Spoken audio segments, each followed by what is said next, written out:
গ্যাসের চুলাত আগুন কম হলে বন্ধ হয়ে যায়। আপনি দেখতে এটা হলে যেন আমরা কোনো সময় আগুন কম করা লাগে বা ধরতে সময় এরকম কম হলে বন্ধ হয়ে যায়। আপনি মাত্র 2 মিনিট করে ঠিক করতে পারবেন। সারা 5টা সিলিন্ডার থেকে বন্ধ করে লিবা, চুলা উল্টাইয়া আগর নিচের এই বার্নার যেটা নাট আছে এটা খুলিলে এই বার্নারটা খুলিয়ে যাবে। দেখতে বার্নারটা আমি খুলে লিয়েছি। আর এর বাদে এই সুইচর ঠিক চলে যাতে ধরনের একটা নাট আছে কুটুমুটি, এই নাটটা আমরা খুলে লাগবো। এই নাটটা খুললে উপরে দিয়ে সুইচটা বাড়িয়ে যাবো। নাট খুলেছি দেখেন আমরা সুইচ বাড়িয়ে গেছে, এর বাদে স্প্রিং বাড়িয়ে গেছে। এর বাদে অনেক বাল্ব আছে, ও বাল্বের মাঝে প্রবলেমের কারণে আগুন কম হলে বন্ধ হয়। ওগুলো বড় আগুনের, ওগুলো সরু আগুনের।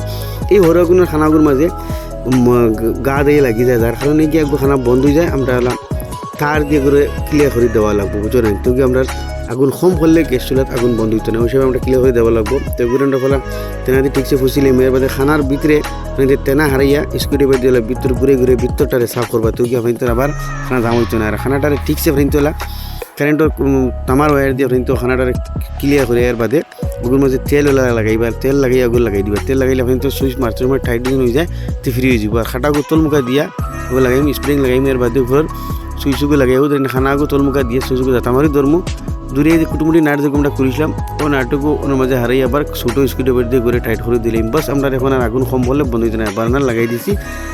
নাট টাইট করলে যখন আমরা আগুন দিয়ে দেখাই দেখতে হইতে আগুন দিছি, এখন আগুন হয়ে গেছে। আর কম করমু ওই যখন এখন আর কম করলে বন্ধ হইতে নাই।